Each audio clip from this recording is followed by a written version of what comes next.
Hello there, fellow YouTubers and modelers and like-in ship geeks. This is your old friend Commodore Urban once again, and I want to give you another review, another book review. Sorry, my dog.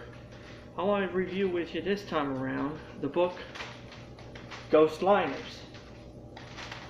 Exploring the World's Greatest Lost Ships by Dr. Robert Ballard, discoverer of the Titanic, with text by Rick Archbold and paintings by Ken Marshall.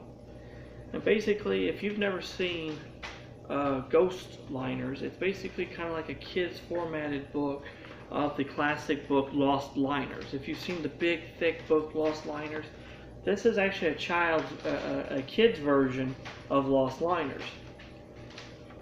And basically, what it deals with several famous passenger ships that have sank, including the Titanic, the Empress of Ireland, the Lusitania, Britannic, and the Andrea Doria. And it's actually a very nice book, and the way that it got laid out, it's very eye-catching, it's a very pleasing book to the eye. See? It's a pretty pleasing book.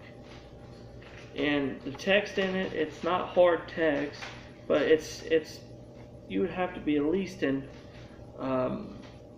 higher elementary school to understand half of what they're talking about in here. And like there's a little bit here about the Britannic or whatever. I'll read a little bit of it to you. It says right here, James stayed at his post until almost all the lifeboats had left, and Captain Bartlett ordered him to abandon ship.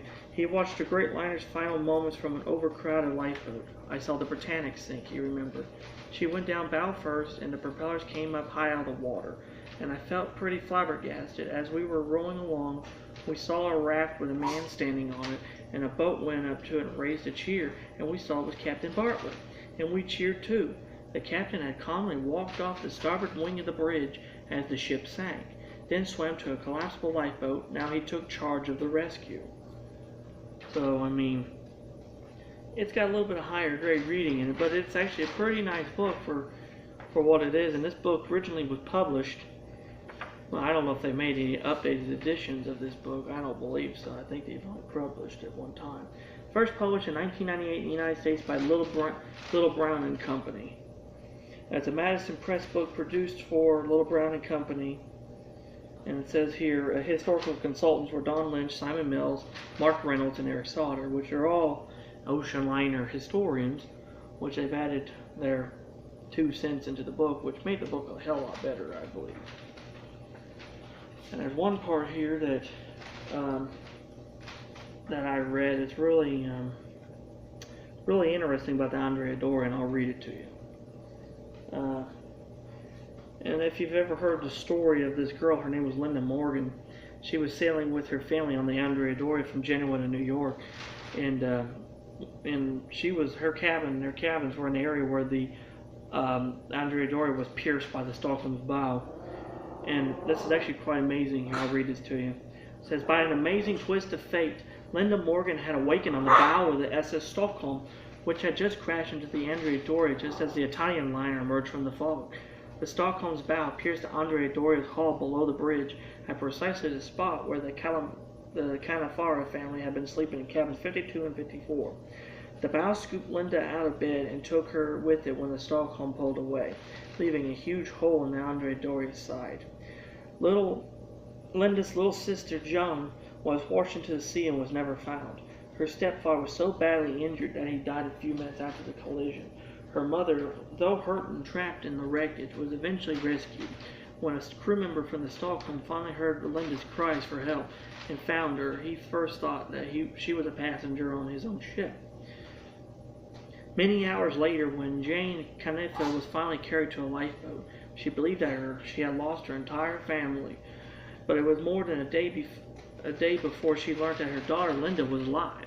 Linda's mother never fully recovered from the ordeal of the sinking and the traumatic loss of her husband and younger daughter. Not many years later, she died on the anniversary of the Andrea Doria sinking. It was only because the Andrea Doria took 11 hours to sink that almost everyone on the ship was saved, all but 46 of the 1,706 people on board. Had she gone down as fast as the Titanic in 2.5 hours, the death toll would have been much higher. But of all those who escaped alive, the story of Linda Morgan was the most amazing. In the days following the rescue, journalists christened her the Miracle Girl. So, I mean, this is a fantastic book, and you get really good tidbits of information out of it.